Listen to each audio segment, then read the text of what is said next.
ಶಾಸಕ ಮುನಿರತ್ನ ಅವರ ಮೇಲೆ ನಡೆದಂಥ ಆಸಿಡ್ ಮೊಟ್ಟೆ ದಾಳಿ.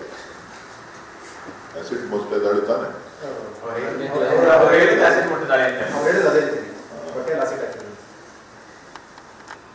ಆ ಪ್ರಕರಣಕ್ಕೆ ಸಂಬಂಧಪಟ್ಟಂತೆ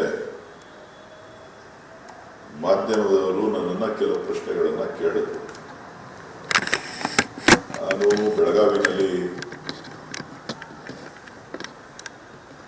ಗಾಂಧೀಜಿಯವರ 100 ವರ್ಷದ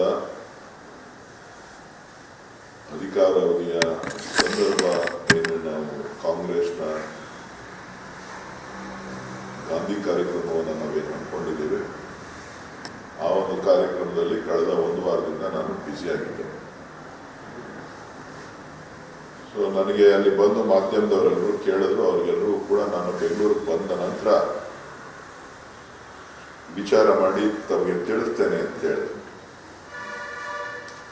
ನಿನ್ನೆ ಬರಬೇಕಾದ್ರೆ ಏನೇನಾಗಿದೆ ಅಂತ ಹೇಳಿ ಯೂಟ್ಯೂಬಲ್ಲಿ ಕೆಲವು ಘಟನೆಗಳನ್ನು ಬಹಳಷ್ಟು ಸಮಯ ಇತ್ತು, ಸುಮಾರು ಒಂದು 8 ಗಂಟೆ ಟೈಮ್ ಇತ್ತು. ಎಲ್ಲ ವಿಡಿಯೋಗಳು ಏನೇನು ಹರಿದಾಡ್ತಾ ಇದೆ ಅನ್ನೋದನ್ನು, ಮಾಧ್ಯಮಗಳಲ್ಲಿ ಏನೇನು ಚರ್ಚೆ ಆಗಿದೆ ಅನ್ನೋದನ್ನು ನೋಡಿದಂಥ ಸಂದರ್ಭದಲ್ಲಿ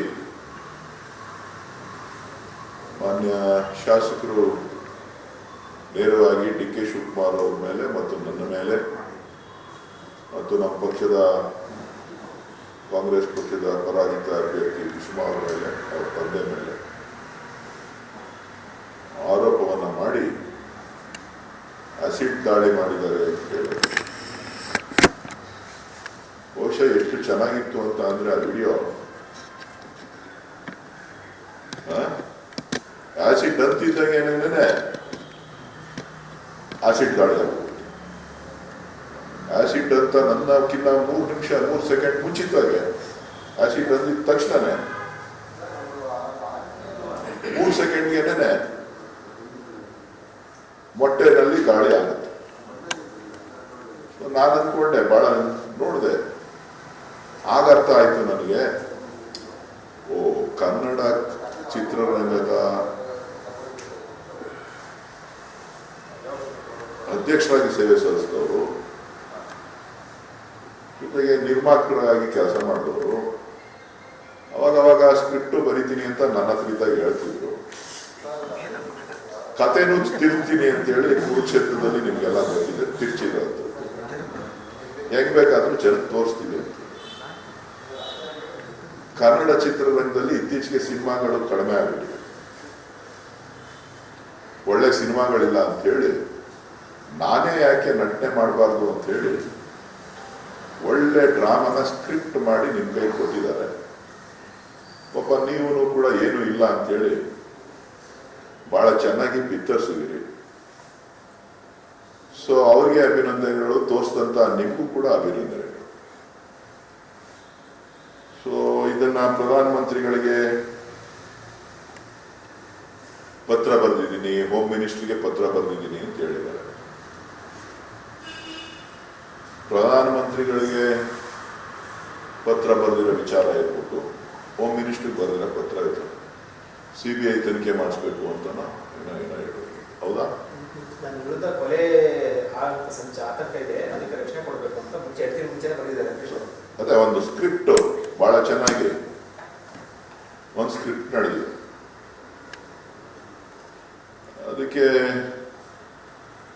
ಸಾಕಷ್ಟು ಸಿನಿಮಾಗಳನ್ನ ತೆಗೆದಿದ್ದಾರೆ. ಕೆಲವು ಡಬ್ಬ ಪಾಸ್ ಆಗಿದೆ, ಕೆಲವು ಡಬ್ಬ ಫೇಲ್ ಆಗಿದೆ. ಸೊ ಈಗ ನಿಮ್ಗೆ ಒಳ್ಳೆ ಸ್ಕ್ರಿಪ್ಟ್ ರೆಡಿ ಮಾಡ್ತಾ ಇದ್ದಾರೆ, ನಿಮ್ನೆಲ್ಲ ಇಟ್ಕೊಂಡು ಹೆಂಗೆ ನಡೀತದೆ ಮಾರ್ಕೆಟ್, ಆಮೇಲೆ ಚಿತ್ರ ತೆಗೆಯೋಣ. ನಾನು ಹೇಳೋದು ಇಷ್ಟೇ, CBI ತನಿಖೆ ಕೊಡಿ. ಅವ್ರು ಯಾರೋ ಡಾಕ್ಟರ್ ಬೇರೆ ಆಸ್ಪತ್ರೆಗೆ ಹೋಗಿದ್ರು ಅಂತ, ಅವರು CT ಸ್ಕ್ಯಾನ್ ಮಾಡಬೇಕು, ಕೂದಲೆಲ್ಲ ಸುಟ್ಟೋಗಿದೆ ಅಂತ. ನಿನ್ನೆ ಸಾಯಂಕಾಲ ಬರ್ಬೇಕಾದ್ರೆ ನೋಡಿದ್ರೆ ಇನ್ನೊಂದು ವಿಡಿಯೋ ಬಂತು, CTR ಅವ್ರನ್ನ ಮನೆಯಿಂದ ಹೊರಗಡೆ ಬೀಳ್ಕೊಡುಗೆ ಮಾಡ್ತಾ ಇರೋಂಥದ್ದು ಪತ್ರಿಕಾಗೋಷ್ಠಿಯಲ್ಲಿ ಟೋಪನ್ ಹಾಕೋಬಿಟ್ಟಿದ್ದಾರೆ ತಲೆಗೆ. ಸುಟ್ಟೋಗಿದ್ದೆಲ್ಲ ತಿರ್ಗಾ ವಾಪಸ್ ಬಂದ್ಬಿಟ್ಟು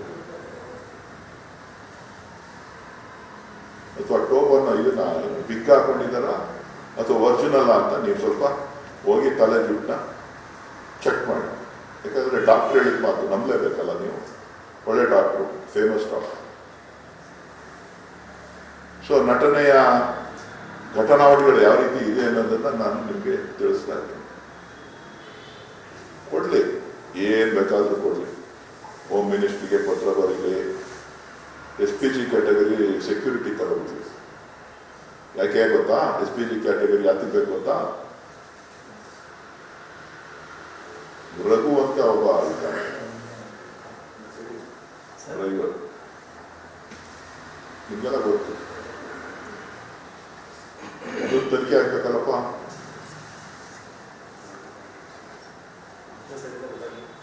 ನನಗೆ ಗೊತ್ತಾಗಲಿಲ್ಲ, ಉಳಿದದ್ದೆಲ್ಲ ನೀವು ಕ್ಯಾರಿ ಮಾಡಿ.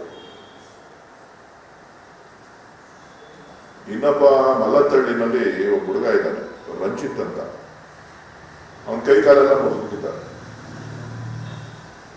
ನಾನು ಇಷ್ಟು ದಿನ ಮಾತಾಡಬಾರ್ದು ಅಂತ ಸುಮ್ಮನೆ ಇದ್ದೆ, ಖಾಸಗಿ ವಿಚಾರಗಳನ್ನು ಮಾತಾಡಬಾರ್ದು.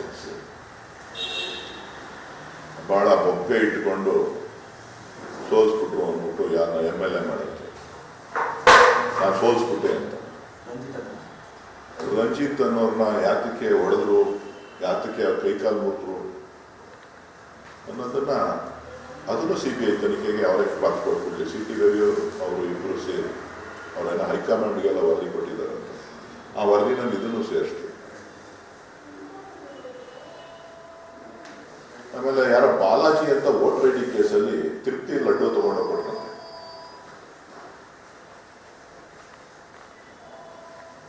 ತಿರುಪ್ತಿ ಲಡ್ಡುನ ತಗೊಂಡೋಗ್ಬಿಟ್ರಂತೆ. ಅದನ್ನು ಕೂಡ CBI ತನಿಖೆನ ಅಳವಡಿಸಿ ಅದನ್ನ ವೋಟರ್ ID ಕೇಸನ್ನ, ತಿರುಪ್ತಿ ಲಡ್ಡುನ ಎರಡನ್ನೂ ಕೂಡ CBI ತನಿಖೆಗೆ ಅಳವಡಿಸಿ.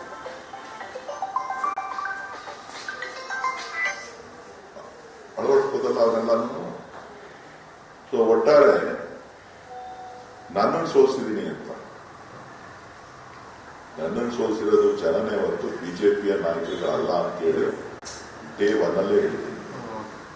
ಇವ್ರ ಯೋಗ್ಯತೆಗೆ ನನ್ನನ್ನು ಸೋಲಿಸಲಿಕ್ಕೆ ಸಾಧ್ಯ ಇಲ್ಲ.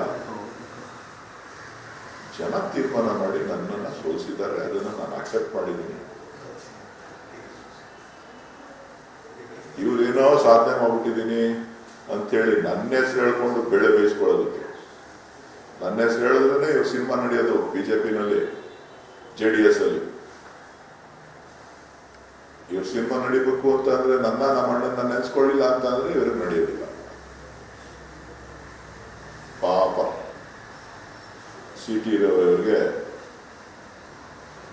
ಅವ್ರ ತಾಯಿ ನೆನಪಾಗಲಿಲ್ಲ ಅಂತ ಕಾಣಿಸ್ತಿದೆ.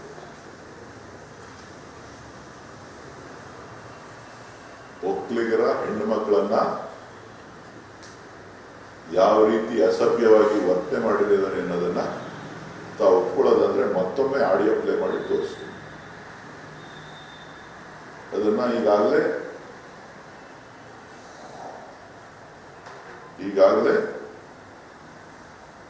ಅದನ್ನ SIT ಅವರು ಚಾರ್ಜ್ ಶೀಟ್ ನಲ್ಲಿ, FSL ರಿಪೋರ್ಟ್ ನಲ್ಲಿ ದೃಢಪಡಿಸಿದ್ದಾರೆ. ತಾಯಂದಿರನ್ನ, ಒಕ್ಕಲಿಗ ತಾಯಂದಿರನ್ನ ಯಾವ ರೀತಿಯಾಗಿ ಮಾತನಾಡಿದ್ದಾರೆ, ಒಕ್ಕಲಿಗರ ಹೆಣ್ಣು ಮಕ್ಕಳನ್ನ, ಅವರ ಹೆಂಡತಿಯರನ್ನ ಯಾವ ರೀತಿಯಾಗಿ ಅಪಮಾನ ಮಾಡಿದ್ದಾರೆ. ಪಾಪ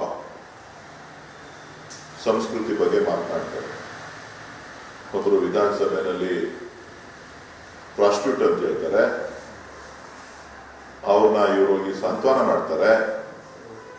ಇನ್ನೊಬ್ರು ವಿಧಾನಸೌಧದಲ್ಲಿ ಮಂತ್ರಿಗಿರಿ ನಡೆಸಿ ಅಂತ ಅಂದ್ರೆ ಮಂತ್ರಿಗಿರಿ ನಡೆಸುವಂತ ದೇವಾಲಯದಲ್ಲಿ ರೇಪ್ ಮಾಡಿರುವಂತದ್ದನ್ನ ನೀವು ಅಕ್ಸೆಪ್ಟ್ ಮಾಡಿ